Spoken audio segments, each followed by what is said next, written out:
Hi, everybody. I'm Amy House. Welcome to the Tembo Share Care webinar. I always like to do just a little check, make sure everybody can hear me and see me. You should see two of us on the screen. It's myself and the wonderful Angela Fairhurst. She is the founder and CEO of Geri-Gadgets, which are an amazing tool for engagement with any stage of the disease. But she's going to tell you today a little bit about her experience with her own mother, why she came up with this, and these amazing tools that she has. Angela, do you want to tell everybody a little about yourself and about Geri-Gadgets? Well, I'm Angela Fairhurst. I am a born and raised native Californian. I'm here in New York City for the time being because my daughter lives here, so hence the background.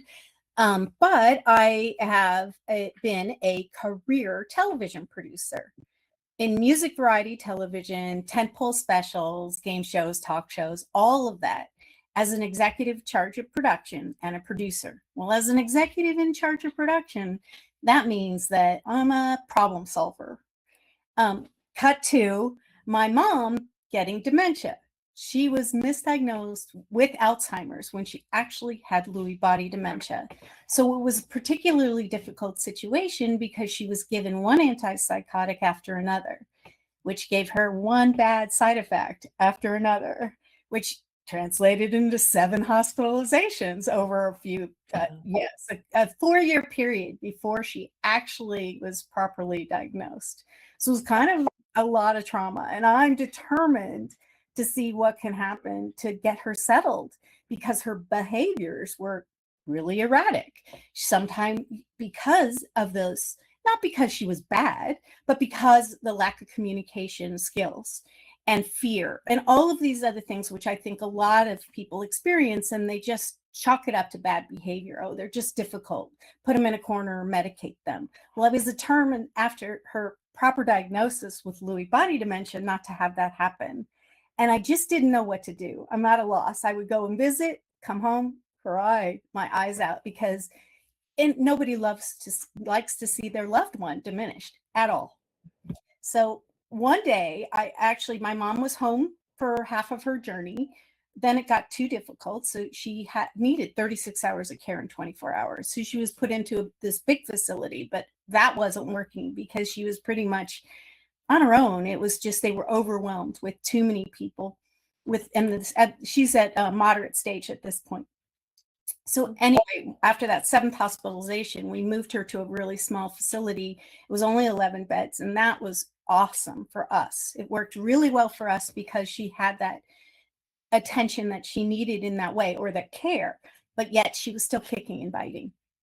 So one day I go in to see her, and she's actually a little calmer than usual, and she's rubbing shiny magazine paper in her fingers. And I see, oh my God, there's a sensory need in there. So that's when I started to bring children's toys to her to figure out what might work, what might not. And the first thing I brought actually was one of those buckets that had the shapes. They were too hard for her. She takes the shapes, she's sipping on them like they were cups for water. And so that created the bucket idea, though. I love the idea because of the dopamine that happens when somebody is curious and opens a bucket. And obviously, if somebody has dementia, they don't remember what they did the day before. So the dopamine comes up again. So the bucket idea came to pass for that. But then everything else is too childish or complicated or toxic when put in the mouth. Crayons became lipstick for her.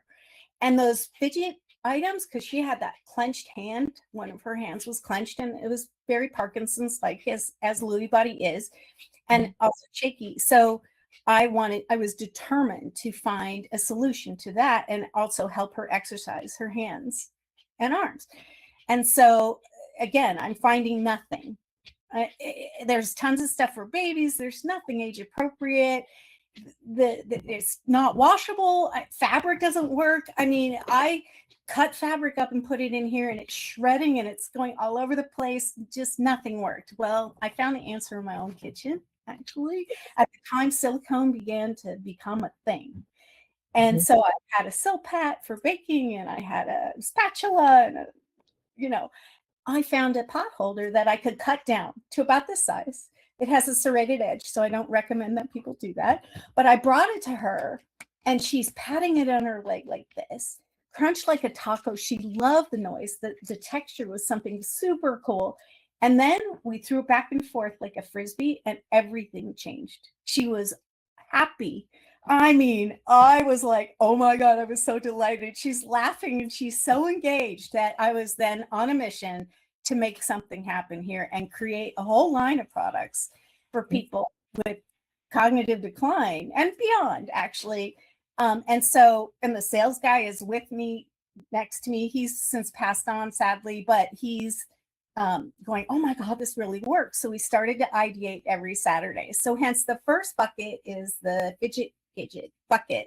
And this is called the sensory mat.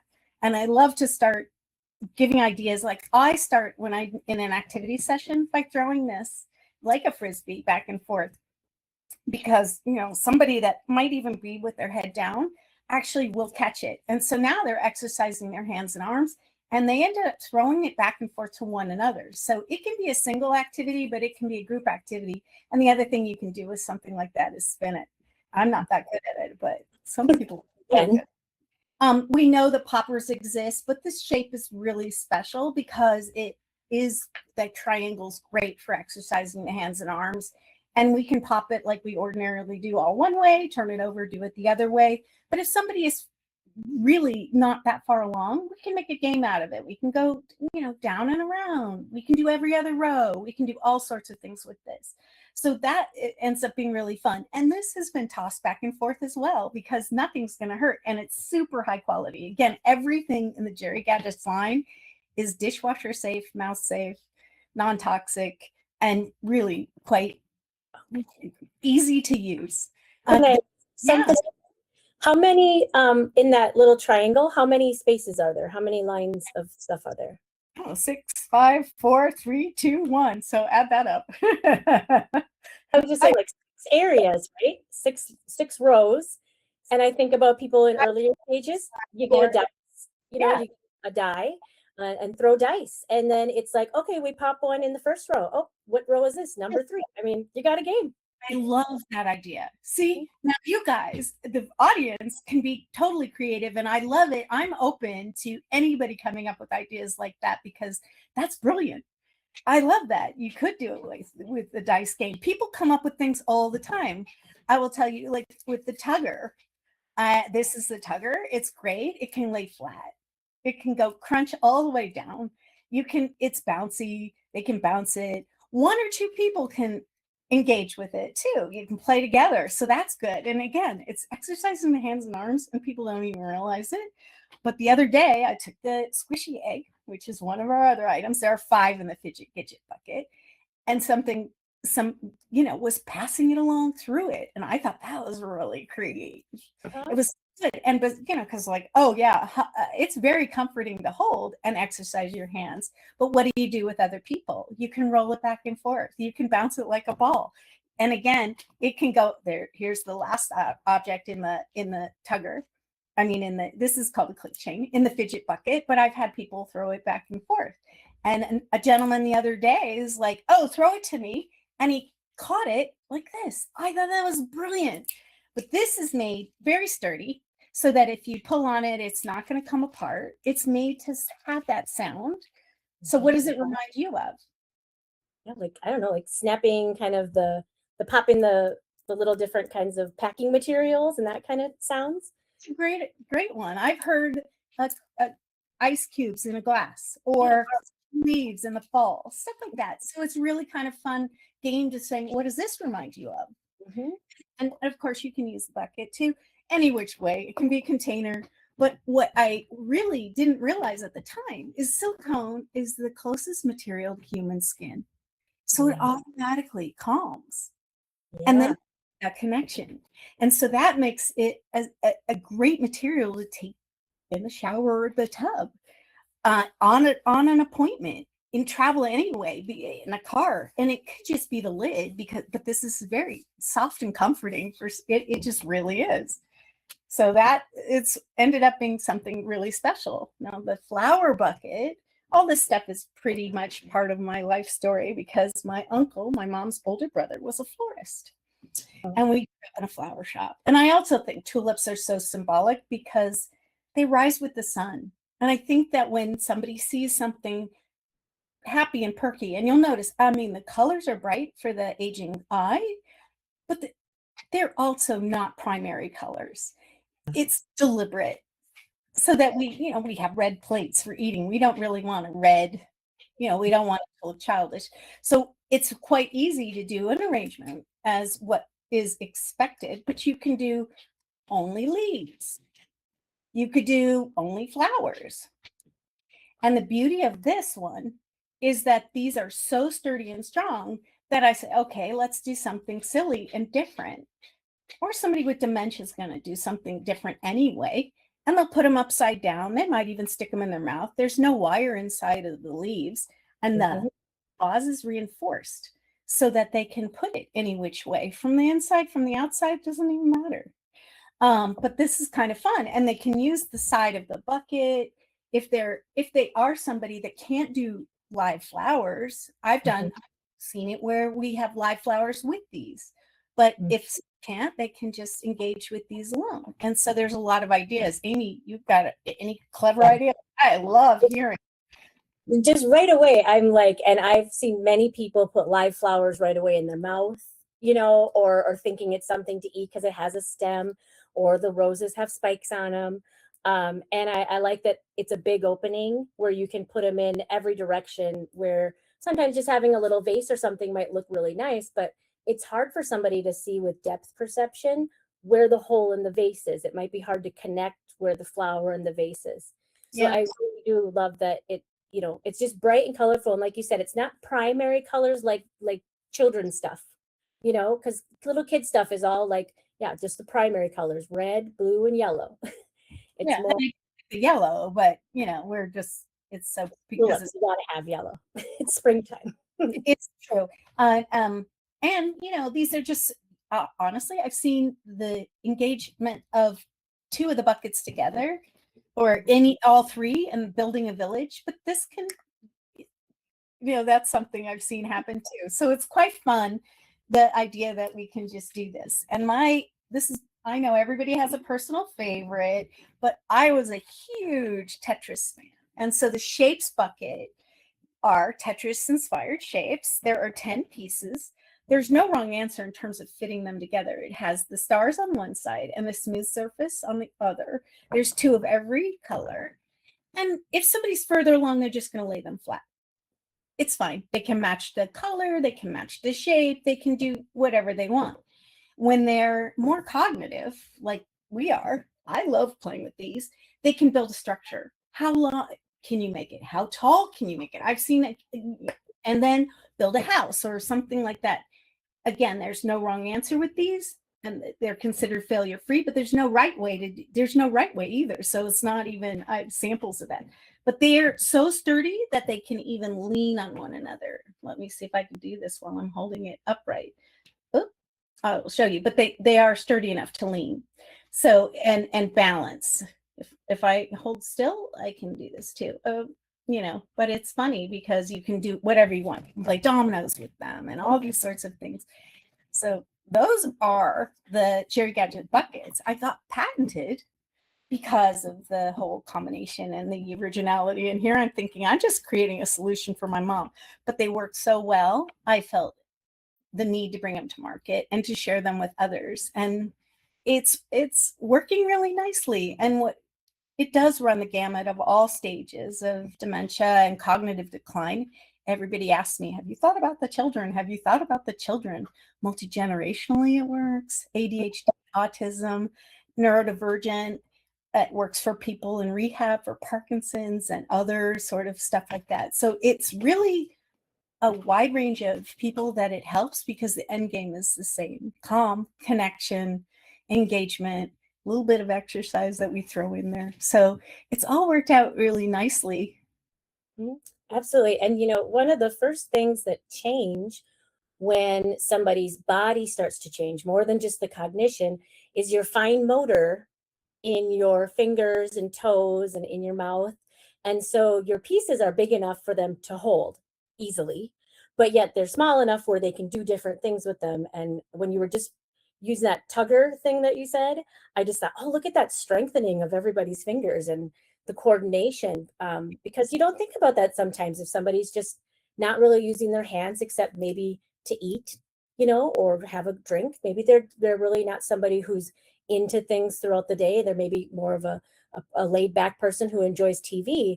But now, could we do a little bit of this together, or can we play, a little throwing it back and forth?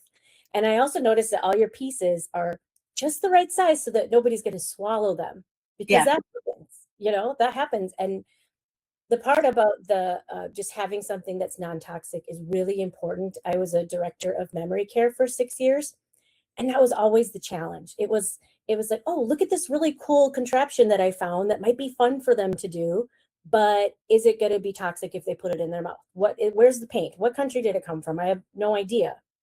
And that becomes a thing. People, whether it's vision changes and all of a sudden they're not sure what you handed to them and they put it in their mouth, or it might be just like a sensory need that they want to put something in their mouth. And this is fine for somebody if they want to walk around with a tulip like it's a lollipop all day, they can do that.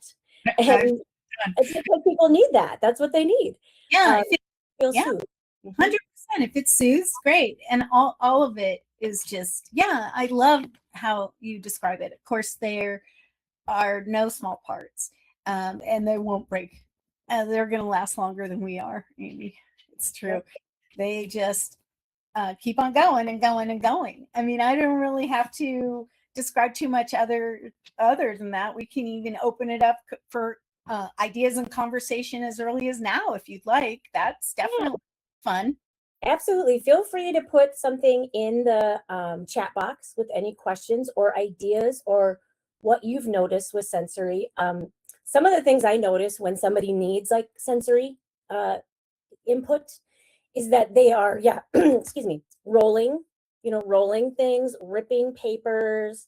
Of course, I've had people who are, taking off their Depends and ripping up the inside and soaking it in water and flooding the whole sink and everything, because it's like their brain is very similar to that at that stage. Their brain is very similar to that of a toddler's brain, as in like what is the skills that a toddler develops and what are their brain saying we need now. And so when you have somebody who is young and a toddler, their brain is saying, get me information about the world. And that's why they put things in their mouth and they just want to be in everything. And you're never going to have a neat and tidy home because they're always going to pull everything out of every cupboard. And so if somebody goes through a really high sensory need stage, their brain is saying the same thing. It's saying, I'm lacking something and I want you to explore and find out what it is. And you can end up with some very dangerous things happening at home or in a memory care where people are putting things in their mouth or eating things. Or I will tell, I have a wonderful patient who loves going around the house and unscrewing all the little on off little turns on every single lamp in the house. That's and so the husband's so wonderful, he realized he should order those in bulk. But this is something that somebody who likes to do this and fidget with things and take things apart can do safely, and that you can walk out of the room for a few minutes and not worry that you came back and now they've swallowed something. Well, first of all, if they're busy, a lot of people don't even know that there's a few things that I love to train them when I teach. I talk about that short-term memory is only 30 seconds long. People don't remember. And yet caregivers still get frustrated with somebody. Why didn't you remember? I just told you a few minutes ago. They don't know that they repeated themselves. They don't know. It's completely, we don't yell at people that have cancer. We're not happy that they do. But if our loved one has cancer, we understand. Well, that's putting that into the perspective. We do have one question I saw, or a hand come up. Like to let's that, and then I'll go on about some of my hints and tips and all these sorts of things too. Yeah, Deborah Madinen.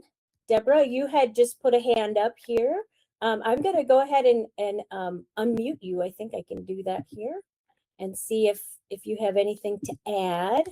Oh, sorry. It's just telling me I could remove you. Well, I'm not going to do that because you're wonderful, Deborah. I'm just gonna see here if I can.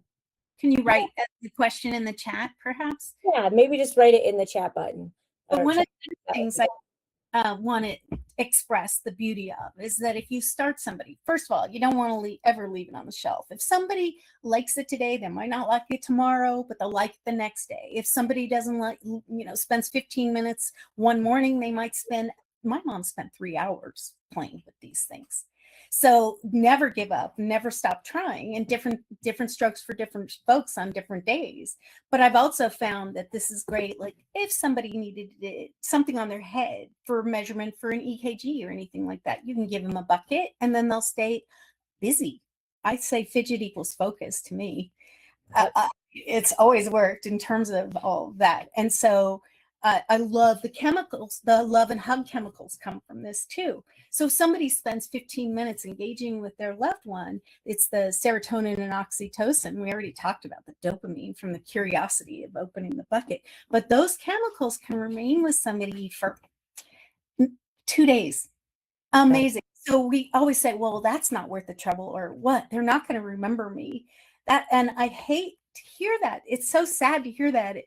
It's distraught, but because they know you, even if they can't express it, even if they don't look you in the eye, they know you're still there. There's a lot of proof of that. I have tons of it. And, even to the very end, and my mom was waiting for my younger brother. He was unable to make it when she didn't eat or drink for 8 days at the end of her life. It was very hard to see, but she was calm until the very last day. And of course, hospice is amazing, but they told me, the hospice people said, well, talk to her, tell her he's not coming, because she keeps on waiting and waiting and waiting. And I'm like, Mom, Greg's not going to make it. I'm so sorry, but he loves you and it's okay to go. She was gone 8 minutes later after this little conversation that I had with her and holding her. And because she wasn't going to give up otherwise. I'm telling you, it was like she was waiting. So I believe they're there till the very end. I know they are. I have other proof besides that too. So they're definitely always in there. And like you said, these can be used with any stage of the disease. So it's a great exercise or just a fun game to use when somebody's in the early stages and they're just, they need to move or use those hands or just have something bright that they can toss around. But then also those moderate stages are where the sensory needs come in. And then in the late stages, that's where it's really hard to connect at times.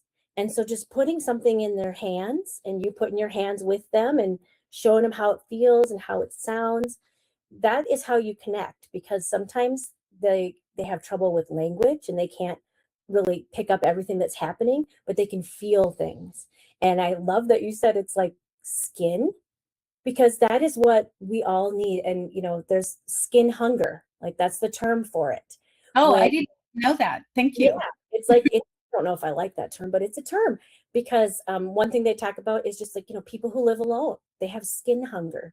They don't have that, just somebody touching them, holding their hand, touching their face, or giving them a hug enough. And it does make a huge difference in your quality of life. And the same thing goes when somebody might be kind of seem like they're trapped inside. But when you touch them or get them touching things, all of a sudden they wake up, and you just got to have a lot of patience. Yeah, you have to be slow and deliberate. As somebody asked me here, I want to answer the question first, and then we can get into that. That they are manufactured in China. I've been there to the factory. There's no child labor or anything horrible like that. But silicone is such a specialized material that I checked everywhere, all over the world. But I have a guy, and he is somebody who I've known for 10 years. It's very, very trustworthy. From the very beginning, he was going to be my manufacturer, and we have tested. Nothing can leave that country without testing everything. It was even the FDA stuff. So and I'm from California, and our rules are even stricter than many other states. So that's why it's tried and true. And I'm never going to compromise the value of the quality. There's so much quality. I call them safe touch silicone, because it is absolutely the safest. If somebody does make something else and it's a mixed material, it'll hold a smell. it'll hold its heat. Like it'll have any of that, or not heat or cold resistant. 100% medical grade silicone is all of those things. So that answers that. Oh, I did also, what you brought up, Amy, is the fact that people are hungry, skin hungry, is that I call it a tactile bridge, where it starts somebody with it. And I can tell you a story about a gentleman that took the tugger. I went to a Kensington Redondo Beach facility, and I had a dozen people. And this gentleman wasn't even able to sit around the table. He was in a wheelchair, and he was pretty far along. And they're like, "Don't bother." Well, I can get anybody as long as they're not asleep. I can. So I deliberately, and I might talk energetically, but I'm very slow and deliberate and on the level of the person. I'm not over them. I could be under them a little bit, but not over. And I put my hands around his hands, and I put this into his hands, and his head was down. And I'm like, "Look at the colors, and which one's your favorite?" And you point, so they don't have to respond in language. Yes or no. We know that simple questions are yes or no. Would you like X or Y? Not a difficult explanation. I also introduce myself. "Hey, my name is Angela. I'm here and I created these, and I'd love you to test this out," and I'll put them in their hand. So he starts with his head down, and his head comes up, and he's exercising his hands. I can then let go. And the executive director is like, "Oh my God, he's moving. This is amazing." He was a nonverbal person. 5 minutes, maybe even 10, because it takes a warm-up time. It just takes a big warm-up time. People don't automatically just jump in like kids do. But he starts talking. No, I don't know what he said, but he started talking. I was like, "Oh my God." And the executive director was just those are the reasons why I do this. That is beautiful. You make me tear up. Well, yeah, but it's magical.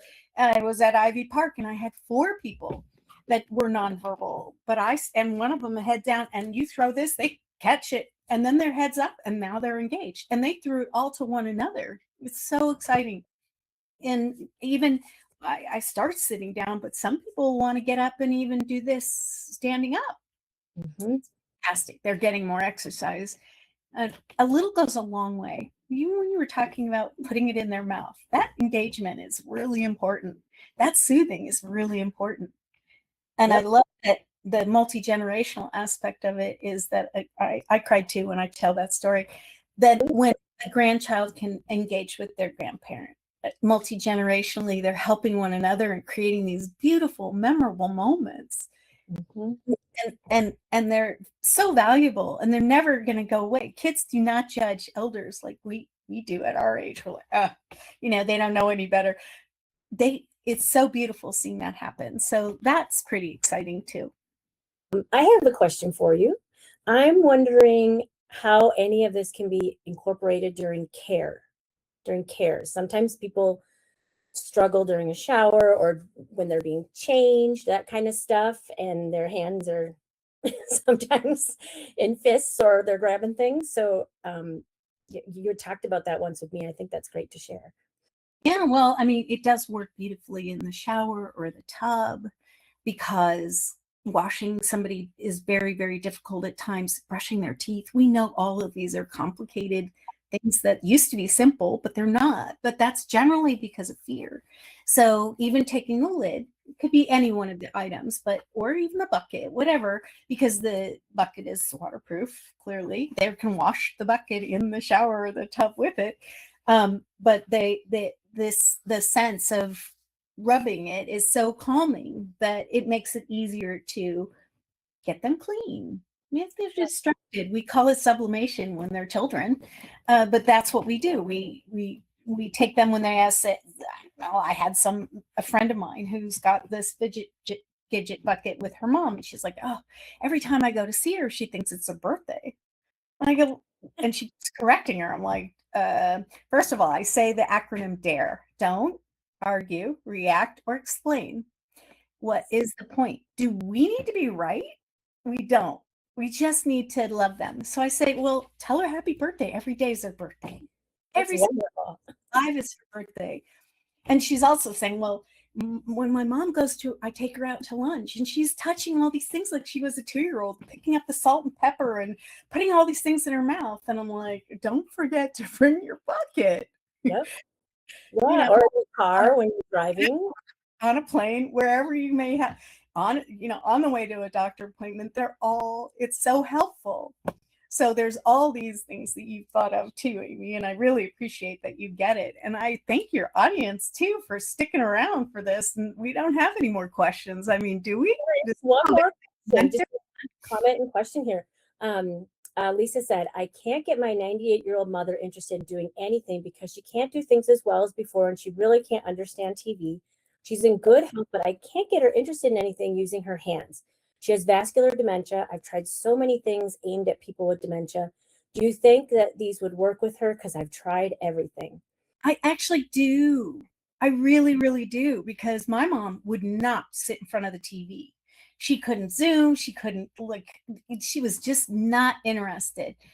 But this did bring her in slowly, deliberately, especially because the materials were really what makes it different.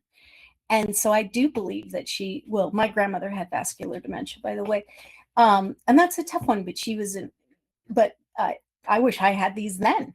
I didn't, but I do believe that it'll work. And we should tell people where to get them. Geri-Gadgets.com, with or without the dash. And Geri is with a G, not a J, Jeri dash. There you go. Oh, how did you come up with the name Geri-Gadgets? That's a good question. Honestly, I worked for a consumer products good company for a couple years, and during the writer strike, when I was working in television, I didn't have any. There you go. Appreciate that. Thank you.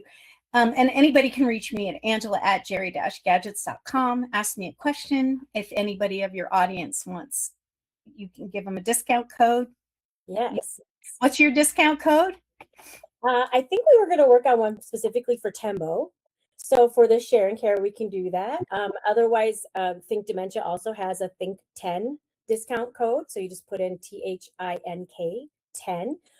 Yeah. So now I'm going to tell you how I came up with the name Geri-Gadgets. But during that, it was a consumer product good company, and I was an executive director, and we got to figure out, it was kind of like a focus group where we took products. We had Campbell's, we had Church and White, which is the spin brush and the cat litter and all this stuff like that. So I learned that when you're going to name something, it should be short and poetic. So that's why the double G's, not a J. Also because they are gadgets. I love fidgeting, and I call them Geri-Gadgets. And Geri is originally from geriatrics, but my mom also had a good friend named Geri. So it all sort of worked out. Yeah. And there are a lot of, sometimes for Lisa, there's sometimes really specific, Alzheimer's or dementia things that are for certain interests or certain activities, but there's no right or wrong answer when you're using these. And I think that's really nice. It might just be a conversation about color. And that gets you reminiscing about, well, what's your favorite color? Point out to which one. And, maybe I'm going to get you some flowers tomorrow in that color, and just being excited about that. And which is your favorite 7 point, Exactly. There's just no right or wrong answer. And sometimes when you do have different tools, they might be like you're trying to put something on something specifically, and that might just seem too overwhelming to people to think that I'm going to do that wrong. I have a lot of people who worry about that, even in those early cognitive stages. They don't want to try things sometimes because they think they're going to do it wrong. So this is something that I think, there's no rules to this, and you can just start showing what you can do and then see what she can do. But yeah, definitely worth trying. We call them failure free. There's absolutely no wrong answer, but there are tons of videos on our Instagram and our YouTube and on the website where you can, and they connect to YouTube and Instagram on the website, where you can see ideas for engagement, for connection, and some of those things that I put in video, and some of my suggestions and things like that. But I'd love to hear from any of you, just like Amy came up with a great idea with the popper and how many, a numbers game. That's awesome. So I love doing stuff like that. Silverado asked, what was dear again? So don't argue, react, or explain. That is a great way of thinking about any communication. And when somebody is in the later stages, or when you're doing something like this, Angela and I obviously talkers, right? We would just be like blah blah all day long. But yeah, you go to their pace and you do, you know, their level, and you're gonna keep your voice calm as to what they're doing, or maybe you're gonna match it with excitement. Maybe this person's kind of agitated and you're going to be like, whoa, whoa, look at this, check this out. And you're going to do something fast and then help them slow it down. But yeah, when somebody's having those times where they're trying something new, really give it time. We can't, honestly, most of us cannot stand here for 60 seconds in silence. It is a very, very long time. But when somebody's in the late stages of dementia and you say good morning, if you wait sometimes 60 seconds, all of a sudden they open their eyes. Good morning. Where did that come from? So when you're trying out any new like tool or something that like a gadget like this, you just want to give it lots of time. Just really wait it out, and sometimes just sit in quiet and let it speak for itself so that they don't get overwhelmed with a lot of talking or a lot of, here, mom, can you do this? Can you try this? Hey, move your hands like this. We're so impatient because we live in a very fast-paced world and our brains are moving super fast. But their brains are always making new pathways, trying to get around whatever it is that's blocking it. And it can take a long time for things to sometimes sink in, or watching something repeatedly and then all of a sudden it'll sink in. So just take your time with it. I would advise Lisa too. Love that. It's slow and deliberate. I mean, Amy and I can talk fast, but when I'm with somebody like that, I am absolutely meeting them where they are. I'm not thinking they were here or here. It's right here. And so that's exactly it. It just takes the time. Even somebody will dump out the box if they have the strength, but that's not going to happen in the first 20 seconds. It's something like you can, oh, look, let's take the pieces out. Now, can you help me do that? Some of them, you know, very slow, but not 20 questions one after another, because that creates a stress level that's not necessary. And then that'll have them agitated. But the fact that just even putting one piece in their mouth, the first time I ever checked these out, the woman's like, oh, and the caregiver's like, I'm like, no, don't worry. That's perfect. That's management. She was so excited. Purple was her favorite color and sucked on it basically. But there won't be any teeth marks with anything like that. And what do you wash them with? Oh, well, any soap and water is fine. Wipe in between users. Obviously, you're not going to put a wipe near somebody that puts mouths things, so you're not going to hand them the wipe to clean it, and it certainly goes well in the dishwasher. So I put the large pieces on the bottom and I put the small pieces on the top. And if you want a little container for those like a silverware container also works, so they're not going to fall to the bottom, but it works great in the dishwasher. And somebody can help with drying those things. Absolutely. You know, a lot of people just want to be of service. They want to help in the smallest way. And remember, sometimes they're engineers, they're doctors, my mom was a teacher. There's so many things that you can do that help them feel a sense of accomplishment, and helping really is one of them. Exactly. So part of the activity is after we're done, we go to the sink and we wash them all up and we dry them all off. Now you filled up a lot of time. And I also, when I imagine somebody in the shower holding onto that lid as you had it, I think about handing them a washcloth and just saying, can you wash that? So that, again, they're busy with something while you're busy doing the washing, and they're not just standing there hyper focused on what you're doing and what you're touching. Yeah, a lot of times when people go through that changes to their sensory and their nerves, things can be even painful when they shouldn't be. So you might be just, washing somebody's back and they're going, and you're like, that shouldn't hurt. But the brain is mixing up the signals to and from the skin. So by having the brain focus on something else, now you might be able to wash that back, or you might be able to provide care to their privates, and it won't be as sensitive because you've made the brain think about something else.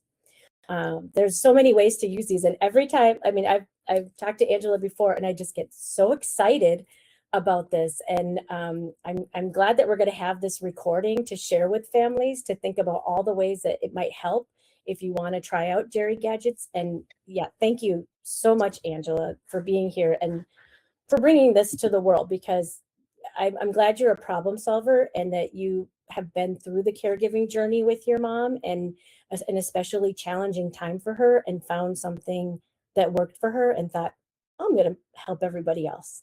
That's a wonderful thing to do when you're done with your caregiving, is to pass on your wisdom. Thank you. And I have a lot of ideas in the future too. So if I stick around long enough, no, if you guys support me, I'll support you with other ideas too. I have a lot of them. So Amy, so appreciate talking to you and sharing Geri-Gadgets with your people. You're amazing, and these ideas are great. I now have new ones. Your audience is welcome to send them to me too. I love it. I love testimonials. I love feedback. If something's not working, I need to know too. Right? Maybe I can offer suggestions to make something work that's not. So, and I think Amy's full of those ideas as well. So it's pretty awesome. Thank you again. Yeah, thank you so much. And I think about all the memory cares out there too. These are great things to have on, because that was a whole thing, especially when we were going through a lot of changes with the pandemic.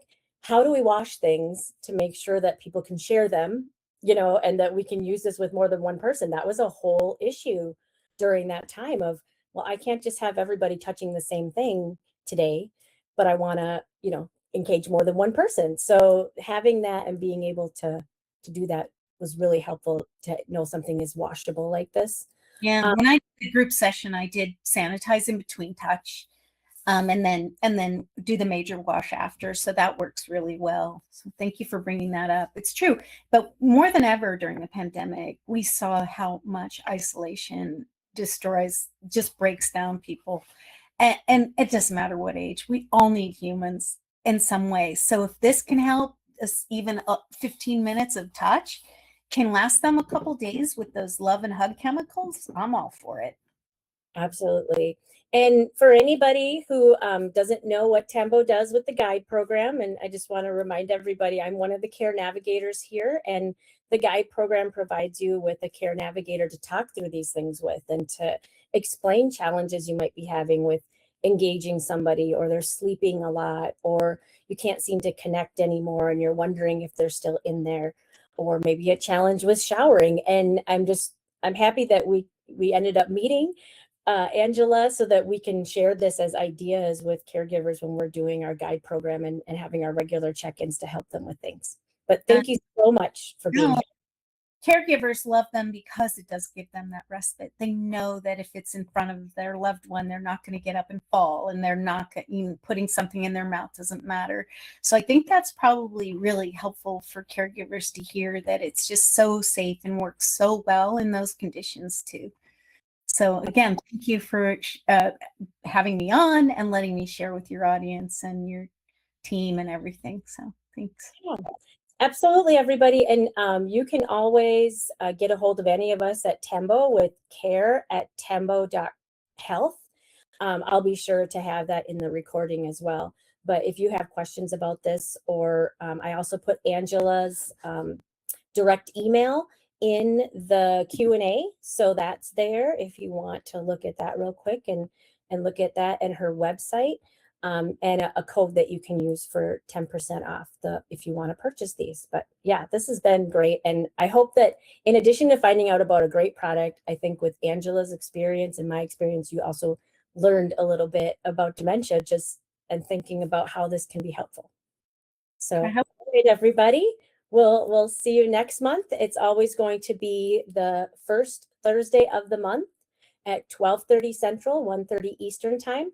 Next month, I am going to cover the stages of dementia. I'm a TIPA Snow trained trainer, and I'm going to go over the stages of dementia as precious gems, and understanding what's happening at different stages in the progression, how you can engage with somebody at that stage, how you can connect with them, some of the challenging times that might happen during that stage and what really works with that stage of the disease and what doesn't work. So we're going to have a lot of really good information for you next month again.